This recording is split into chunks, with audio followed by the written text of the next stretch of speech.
ವೀಕ್ಷಕರೆಲ್ಲರಿಗೂ ಶುಕ್ರನ ಮಹಾಗೋಚರ ವಿಶೇಷ ಕಾರ್ಯಕ್ರಮಕ್ಕೆ ಸ್ವಾಗತ. ವೀಕ್ಷಕರೇ, ವೈದಿಕ ಜ್ಯೋತಿಷ್ಯದಲ್ಲಿ ಗುರುವಿನ ನಂತರ ಶುಕ್ರವನ್ನು ಎರಡನೇ ಅತ್ಯಂತ ಮಂಗಳಕರ ಗ್ರಹವೆಂದು ಪರಿಗಣಿಸಲಾಗಿದೆ. ಈ ಗ್ರಹವು ವಿಶ್ವದಲ್ಲಿ ವಾಸಿಸುವ ಎಲ್ಲಾ ಜೀವಿಗಳಿಗೆ ಯಾವಾಗಲೂ ದಯೆ ತೋರುವುದು ಎಂದು ನಂಬಲಾಗಿದೆ. ನವಗ್ರಹಗಳಲ್ಲಿ ಒಂದಾದ ಶುಕ್ರನನ್ನು ಅದೃಷ್ಟದ ಗ್ರಹ ಕರೆಯಲಾಗುತ್ತದೆ. ಜನ್ಮ ಕುಂಡಲಿಯಲ್ಲಿನ ಪ್ರೇಮ ಸಂಬಂಧಗಳ ಲೆಕ್ಕಾಚಾರ ಮಾಡುವಾಗ ಈ ಗ್ರಹವನ್ನು ಪರಿಗಣನೆಗೆ ತೆಗೆದುಕೊಳ್ಳಲಾಗುವುದು. ಆದ್ದರಿಂದ ಶುಕ್ರ ಸಂಚಾರ ಜ್ಯೋತಿಷ್ಯದಲ್ಲಿ ಪ್ರಾಮುಖ್ಯತೆ ಪಡೆದಿದೆ. ಶುಕ್ರವು ಆನಂದ ಮತ್ತು ಸೌಂದರ್ಯದ ಆಕರ್ಷಣೀಯ ಗ್ರಹವಾಗಿದೆ. ವೈದಿಕ ಜ್ಯೋತಿಷ್ಯ ಶಾಸ್ತ್ರದ ಪ್ರಕಾರ ಯಾವುದೇ ವ್ಯಕ್ತಿಯು ತನ್ನ ಜಾತಕದಲ್ಲಿ ಶುಕ್ರನ ಬಲವಾದ ಸ್ಥಾನವನ್ನು ಹೊಂದಿದ್ದಾನೆ, ಅವನ ಅಥವಾ ಅವಳ ಜೀವನದಲ್ಲಿ ಎಲ್ಲಾ ರೀತಿಯ ಐಷಾರಾಮಿ ಮತ್ತು ಭೌತಿಕ ವಸ್ತುಗಳ ಸಂತೋಷಗಳನ್ನು ಅನುಭವಿಸುತ್ತಾನೆ ಮತ್ತು ಪಡೆಯುತ್ತಾನೆ. ಆದರೆ ಜಾತಕದಲ್ಲಿ ಶುಕ್ರನ ದುರ್ಬಲ ಸ್ಥಾನವು ಪ್ರೇಮ ಸಂಬಂಧಗಳಲ್ಲಿ ವೈಫಲ್ಯ, ವೈವಾಹಿಕ ಜೀವನದಲ್ಲಿ ಅಪಶ್ರುತಿ, ಕಣ್ಣುಗಳಿಗೆ ಸಂಬಂಧಿಸಿದ ಸಮಸ್ಯೆಗಳನ್ನು ಮಾತ್ರ ನೀಡುತ್ತದೆ. ಜ್ಯೋತಿಷ್ಯ ಶಾಸ್ತ್ರದ ಪ್ರಕಾರ ಶುಕ್ರ ಗ್ರಹವು ಇದೇ ವರ್ಷ 2026 ಮಾರ್ಚ್ ತಿಂಗಳಿನ 2ನೇ ತಾರೀಕಿನ ದಿನ ರಾತ್ರಿಯ 12:38 ಮೀನ ರಾಶಿಯನ್ನು ಪ್ರವೇಶಿಸಲಿದೆ. ಶುಕ್ರನು ಮಾರ್ಚ್ ತಿಂಗಳಿನ 26ನೇ ತಾರೀಕಿನವರೆಗೆ ಮೀನ ರಾಶಿಯಲ್ಲಿ ಇರುತ್ತಾನೆ. ಮೀನ ರಾಶಿಯಲ್ಲಿ ಚಲಿಸಲಿರುವ ಶುಕ್ರನ ಪ್ರಭಾವದಿಂದಾಗಿ ಕೆಲವು ರಾಶಿಗೆ ಸೇರಿದ ಜನರಿಗೆ ಸುಖ, ಸಮೃದ್ಧಿ ಹಾಗೂ ಧನ ಸಂಪತ್ತಿನಲ್ಲಿ ಸಾಕಷ್ಟು ವೃದ್ಧಿಯಾಗುವುದರೊಂದಿಗೆ ಅತ್ಯಂತ ಶುಭ ಫಲಿತಾಂಶ ದೊರಕುವುದು. ಹಾಗೆ ಇನ್ನೂ ಕೆಲವು ರಾಶಿಯವರಿಗೆ ದುರಾದೃಷ್ಟ ಎದುರಾಗಲಿದೆ. ಜ್ಯೋತಿಷ್ಯ ಶಾಸ್ತ್ರದಲ್ಲಿ ಶುಕ್ರ ಗ್ರಹವು ಹಣ, ಐಶ್ವರ್ಯ, ವೈಭವ, ಸಮೃದ್ಧಿ, ಬೌದ್ಧಿಕ ಸುಖವನ್ನು ಕರುಣಿಸುವ ಗ್ರಹ ಎಂದು ಕರೆಯಲಾಗುತ್ತದೆ. ಯಾವಾಗ ಶುಕ್ರ ಗ್ರಹವು ತನ್ನ ಚಲನೆಯನ್ನು ಬದಲಾಯಿಸುವುದೋ ಇದರ ಪ್ರಭಾವವನ್ನು ಎಲ್ಲಾ 12 ರಾಶಿಗೆ ಸೇರಿದ ಜನರ ಮೇಲೆ ಒಂದಲ್ಲ ಒಂದು ರೀತಿ ನೋಡಬಹುದಾಗಿದೆ.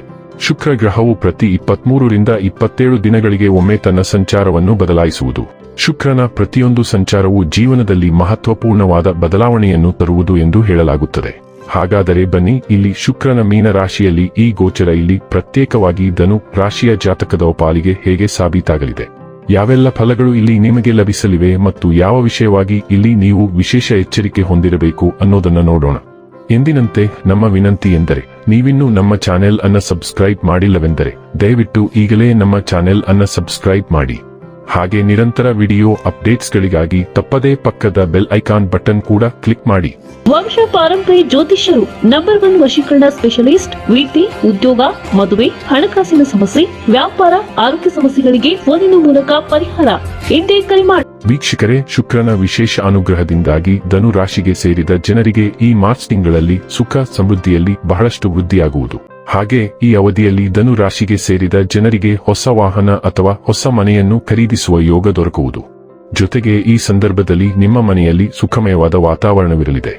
ಧನು ರಾಶಿಯ ಸ್ಥಳೀಯರಿಗೆ ಶುಕ್ರನು ನಿಮ್ಮ 6ನೇ ಮನೆ ಮತ್ತು 11ನೇ ಮನೆ ಎರಡನ್ನೂ ನೋಡಿಕೊಳ್ಳುತ್ತಾನೆ. ಶುಕ್ರನು ನಿಮ್ಮ ಆಸೆಗಳು, ಭೌತಿಕ ಲಾಭಗಳು ಮತ್ತು ಸಾಮಾಜಿಕ ವಲಯದ ಉಸ್ತುವಾರಿ ವಹಿಸುತ್ತಾನೆ.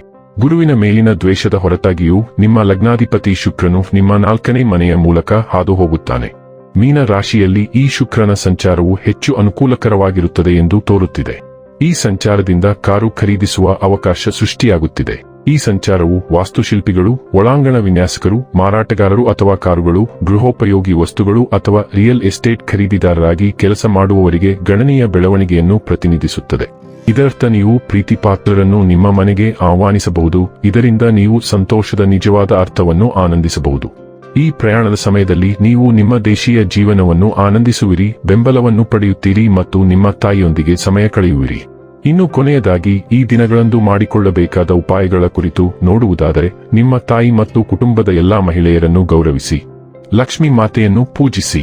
ವೀಕ್ಷಕರೇ, ಇದಾಗಿತ್ತು ಧನು ರಾಶಿಯ ಜಾತಕದವರ ಶುಕ್ರನ ಮಹಾಗೋಚರ ಮಾಹಿತಿ ಇಷ್ಟವಾದರೆ ವಿಡಿಯೋವನ್ನು ಲೈಕ್ ಮತ್ತು ಶೇರ್ ಮಾಡಿ. ಜೈ ಶ್ರೀರಾಮ್. ಕಾಮೆಂಟ್ ಬಾಕ್ಸ್ನಲ್ಲಿ ಬರೆಯಿರಿ. ಹಾಗೆ ಚಾನೆಲ್ ಸಬ್ಸ್ಕ್ರೈಬ್ ಮಾಡುವುದರ ಜೊತೆಗೆ ನಿರಂತರ ವಿಡಿಯೋ ಅಪ್ಡೇಟ್ಸ್ಗಳಿಗಾಗಿ ಪಕ್ಕದ ಬೆಲ್ ಐಕಾನ್ ಕ್ಲಿಕ್ ಮಾಡಿ.